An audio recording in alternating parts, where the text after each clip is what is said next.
Lakas, maka-girly naman talaga ng cake na 'to. Ito yung pinost ko nung nakaraan. Papakita ko na sa inyo ngayon kung paano ko siya dinecorate. Etong lahat ng toppers na gagamitin ko ngayon, bale na ipakita ko na 'to sa inyo lahat kung paano ko ginawa or kung paano ako gumagawa. Kung napanood nyo na yung video ko na Valentine's dagdag pambenta, ayun, makikita nyo doon kung paano ko ginawa lahat ng mga toppers. Iniba ko lang yung color dito kasi nga ang theme natin is Barbie, kaya kailangan pink din yung mga topper. Pina-customize natin yung name topper sa cake na nagkanda hilo-hilo pa ako sa pagkahanap, dahil pagkaliit niyan, nakalimutan ko lang naman kung saan ko isinukso.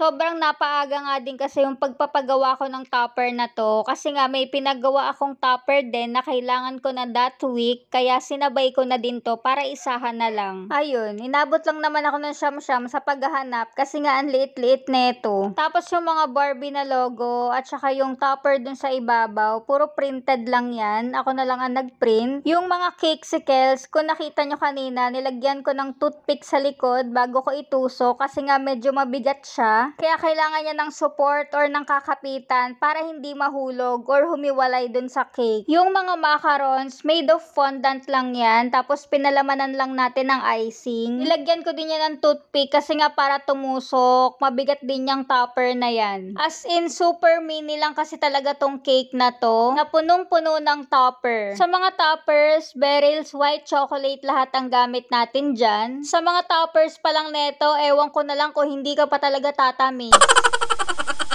Chocolate overload naman talaga tong cake na to. Tapos, nag-pipe na lang din tayo ng konti pang pink na icing para sa dagdag details. Nag-print na lang din ako ng mga maliliit na butterflies, yung nilalagay ko ngayon. Kasi nga dun sa inspo na sinend sa atin ni customer, may mga ganyan. Lahat ng toppers na nilagay natin dito, bale may mga molders naman ako na ginamit dyan, kaya hindi ako nahirapan. Kung gusto nyo ng link ng mga molders na ginamit ko dun sa mga chocolates, i-comment nyo na lang, tapos ilalagay ko na lang ulit dyan. Nagpa-additional na lang pala si customer ng 12 pieces na cupcakes pa. Syempre pink icing din to, same dun sa cake. Hindi tayo rosette ngayon, bali pa swirl naman tayo pataas. Ganun yung pagkaka-pipe natin dito sa mga cupcakes. Tapos puro printed toppers lang din naman to. Lahat ng mga toppers na ginagamit ko, sa Pinterest ko lang po yan nakukuha. Ine-edit ko lang, tapos tsaka ko piniprint. Ayun, ano pa ba? Naubusan na naman ako nang idadaldal ko sa inyo.